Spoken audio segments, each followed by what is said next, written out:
Everyone, welcome to my YouTube channel NCERT class 11 chapter 5 complex number and quadratic equation exercise 5.2 देखिए। Convert each of the complex numbers given in exercise 3 to 8 in polar form. तो देखिए question number 3 से लेके 8 तक जितने भी question आएंगे उनको पोलर फॉर्म में रिप्रेजेंट करना है। तो सबसे पहले थर्ड क्वेश्चन है हमारे पास z = 1 - आयोटा। तो इसके लिए सबसे पहले पोलर फॉर्म में हमें क्या करना पड़ेगा, इसको कंपेयर करना पड़ेगा। तो कंपेयर करने के बाद हमें पता चलता है कि x की वैल्यू यहाँ पे कितनी है 1 और y की वैल्यू है -1। ठीक है, और फिर पोलर फॉर्म बनाने के लिए क्या क्या चाहिए हमें, z = होता है r cos theta plus iota plus r iota sine theta. तो सबसे पहले r की वैल्यू चाहिए, फिर cos थीटा और साइन थीटा की। तो r की निकालते हैं। तो r के लिए फॉर्मूला होता है √x² प्लस y²। तो r आएगा x है हमारे पास 1 का स्केयर प्लस y है हमारे पास -1 का स्केयर। तो ये हो गया r √1 का स्केयर 1 -1 का स्केयर प्लस का 1। तो ये आ गया √2। r की वैल्यू आ गई √2। अब देखिए कोस थीटा और साइन थीटा की निकालते हैं। तो r cos थीटा हो जाएगा हमारे पास x की वैल्यू है r cos थीटा।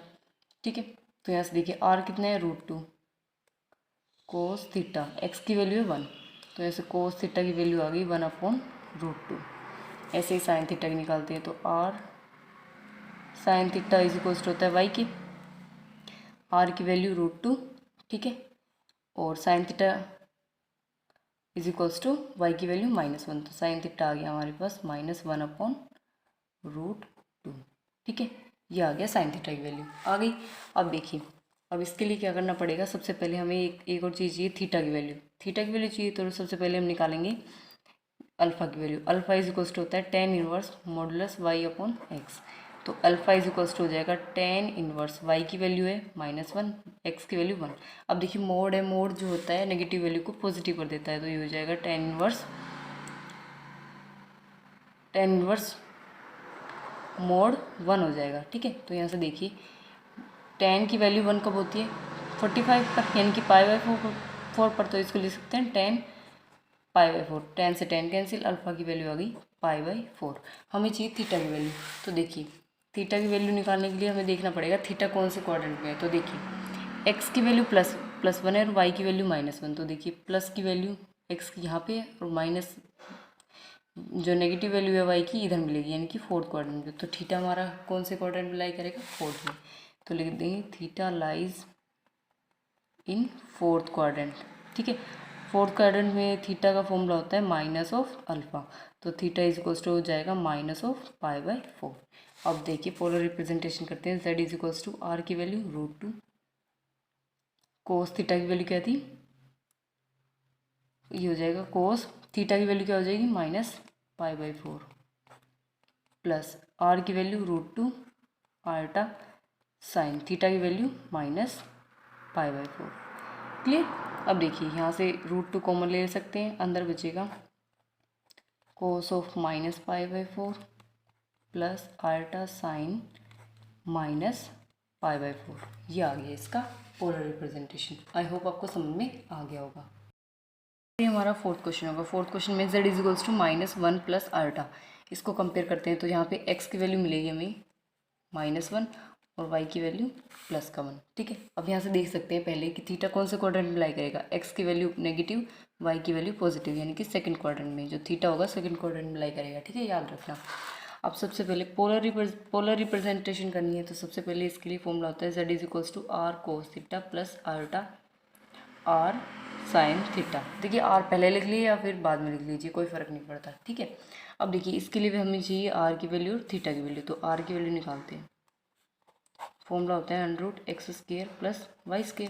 तो यहाँ से हो जाएगा r = 1, x की वैल्यू -1 इसका स्केयर प्लस y की वैल्यू 1 इसका स्केयर। तो यहाँ से r की वैल्यू आ जाएगी -1 का स्केयर प्लस का 1 और 1 का स्केयर 1 होता है। तो r की वैल्यू आ गई √2।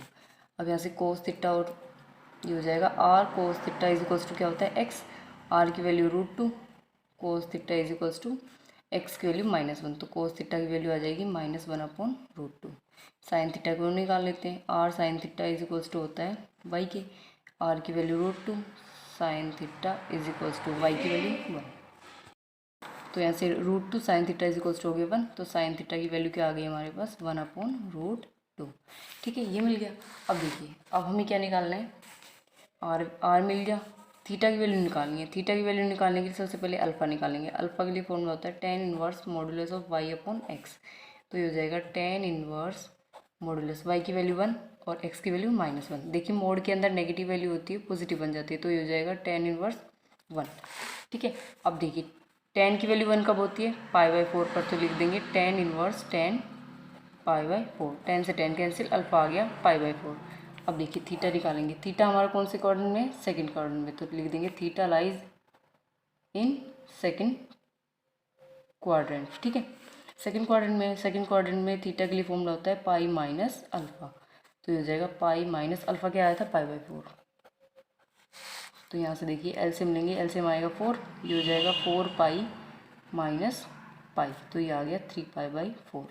थीटा आ गया 3π/4। तो डाल देंगे, पोलर रिप्रेजेंटेशन करते हैं, तो ये हो जाएगा z is equals to R की वैल्यू √2 कोस थीटा कितना 3π/4 प्लस आर की वैल्यू √2 आल्टा साइन थीटा की वैल्यू 3π/4। अब देखिए यहाँ से √2 कॉमन ले सकते हैं, अंदर बचेगा कोस 3π/4 प्लस आल्टा साइन 3π/4।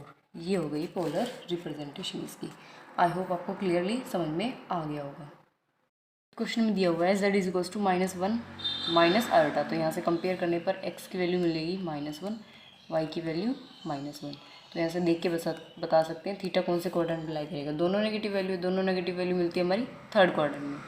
ठीक है, तो थीटा कहाँ लाई करेगा, थर्ड में। ठीक है, तो यहाँ से देखिए पोलर रिप्रेजेंटेशन के लिए फॉर्मूला होता है R cos theta plus iota R sine theta. तो सबसे पहले आर की वैल्यू चाहिए, तो आर की वैल्यू के लिए होता है फॉर्मूला √x² प्लस y²। तो आर इज इक्वल्स टू हो जाएगा √x की वैल्यू -1 प्लस -1 का स्क्वायर और प्लस y की वैल्यू -1 का स्क्वायर। तो हो जाएगा -1 का स्क्वायर 1 होता है और -1 का स्क्वायर 1। तो आर की वैल्यू क्या आ गई √2। अब यहाँ से कोस थीटा की निकालते हैं। आर कोस थीटा होता है x के इक्वल, आर की वैल्यू √2 कोस थीटा x की वैल्यू -1। तो यहाँ से कोस थीटा की वैल्यू आ गई -1/√2।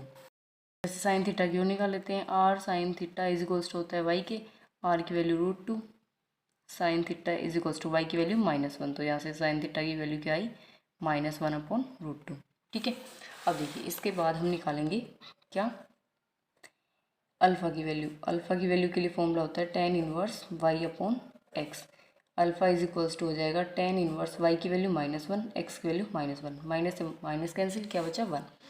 तो ये आ गया tan इनवर्स 1। अब tan की वैल्यू 1 कब होती है, π/4 पर, तो ये हो जाएगा tan इनवर्स tan π/4। tan से tan कैंसिल, अल्फ़ा की वैल्यू आ गई π/4। अब इसके बाद निकालेंगे थीटा की वैल्यू। थीटा हमारा कौन से क्वाड्रेंट में है, थीटा लाई कर रहा है थर्ड क्वाड्रेंट में, क्योंकि दोनों वैल्यू नेगेटिव है। तो लिख देंगे इसके लिए, थीटा के लिए फॉर्मूला होता है थर्ड क्वाड्रेंट के लिए -π माइनस अल्फ़ा। तो यहाँ से देखिए -π माइनस अल्फ़ा की वैल्यू π/4। तो यहाँ से देखिए माइनस बाहर है, यहाँ से एलसीएम लेंगे, एलसीएम आया 4, तो ये 4π माइनस पाई। तो थीटा की वैल्यू आ जाएगी -4π माइनस पाई 3π/4। अब ऐसे पोलर रिप्रेजेंटेशन कर देंगे। z is equals to R की वैल्यू √2 कोस थीटा की वैल्यू -3/4 प्लस आर की वैल्यू √2 अल्टा साइन थीटा की वैल्यू -3/4। ठीक है, यहाँ से √2 कॉमन ले लेते हैं, अंदर बचेगा कोस -3π/4 प्लस अल्टा साइन -3π/4। ये आ गया इसका आंसर। क्लियर।